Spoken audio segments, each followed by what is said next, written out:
ஸ்ரீராமச்சந்திர பரபிரம்மணே நமஹ.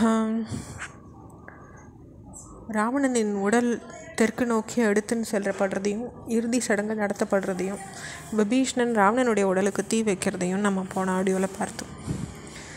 அப்போது இதெல்லாம் நடந்து முடிஞ்சோடனே விபீஷ்ணன் நகரத்துக்கு திரும்புகிறார். வானவீதியில் நின்றுண்டு லங்கையில் நடந்த நிகழ்ச்சிகள்லாம் கவனிச்சுட்டு இருந்த கந்தர்வர்களும் மற்றவாளும் ராமனுடைய போர் திறன், வானரர்களுடைய விடாமுயற்சி, இதை பற்றியெல்லாம் ஸ்லாகிச்சுன்னு இருந்ததையும் பார்த்தோம்.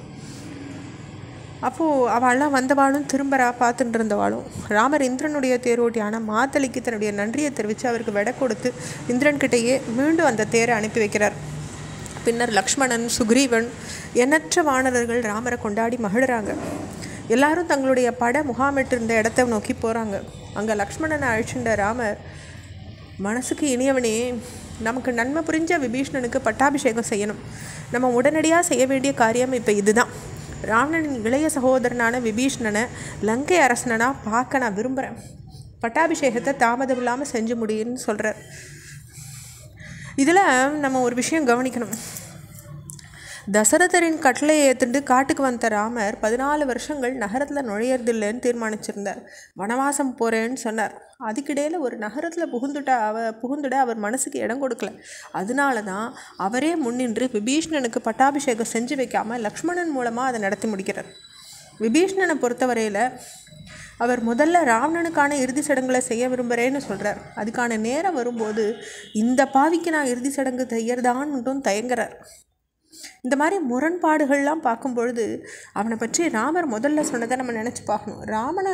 ராவணனை விட்டு விபீஷ்ணன் தங்கள்கிட்ட வந்தபோது மற்றவாள்லாம் அவனை சந்தேக கண்ணோடு பார்த்த நேரத்தில் ராமர், இவன் நமக்கு தீங்கு இழைக்க மாட்டான், ஏன்னா இவன் ராஜ்யத்தை விரும்பி நம்மக்கிட்ட வர்றவன்னு சொல்கிறார்.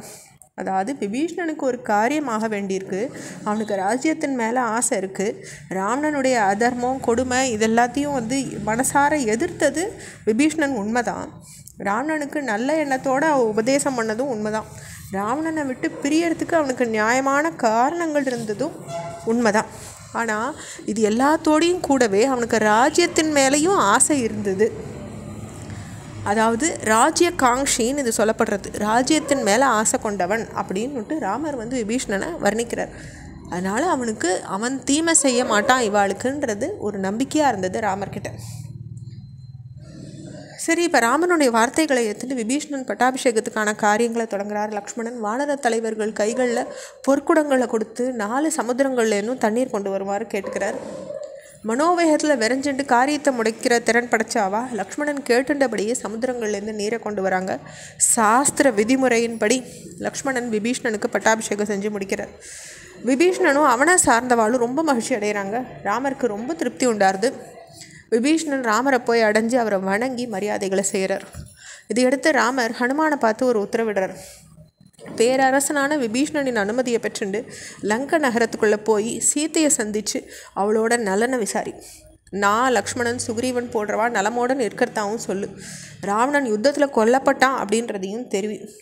இந்த நல்ல செய்திகளை சீத்தைக்கிட்ட சொல்லிவிட்டு அவள் என்ன சொல்கிறான்னு தெரிஞ்சுட்டு திரும்பு அப்படின்னு சொல்லி ராமர் கட்டளை இடுறார் ஹனுமார் கிட்டக்க. இப்படி ராமனுடைய கட்டளை ஏற்றுண்டு ஹனுமார் விபீஷ்ணனுடைய அனுமதியை பெற்றுண்டு அசோகவனத்துக்குள்ளே போகிறார்.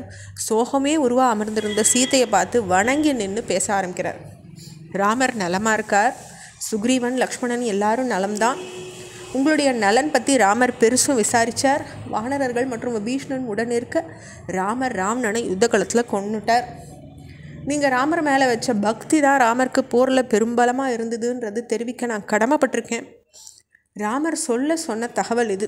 எங்களுடைய நண்பனான விபீஷ்ணனுடைய அதிகாரத்தின் கீழ் லங்கை வந்துடுது. அதனால் இனி நீங்கள் அஞ்சறதுக்கு எதுவுமே கிடையாது. சொந்த இடத்துல வசிக்கிறது போல் நீங்கள் நிம்மதியாக இருக்கலாம். விபீஷ்ணனும் கூட உன்னை சந்தித்து மரியாதையை தெரிவிக்க ஆவலாக இருக்கிறதா ராமர் உங்ககிட்ட சொன்னார் அப்படின்ற செய்திகளை சீதைக்கு தெரிவிக்கிறார் ஆஞ்சநேயர். இது கேட்டு ரொம்ப மகிழ்ச்சியின் மிகுதியால் பேசவும் முடியாமல் தடுமாறுறாங்க சீதை. அப்போ ஹனுமார், தாங்கள் எதை பற்றி சிந்திச்சுட்டு இருக்கீங்க, ஏன் என்கிட்ட பேச மாட்டேன்றீங்கன்னு கேட்குறார். அவருடைய வார்த்தைக்கான பதிலை நம்ம அடுத்த பகுதியில் பார்க்கலாம். ஸ்ரீராமச்சந்திர பரபிரம்மணே நமஹ.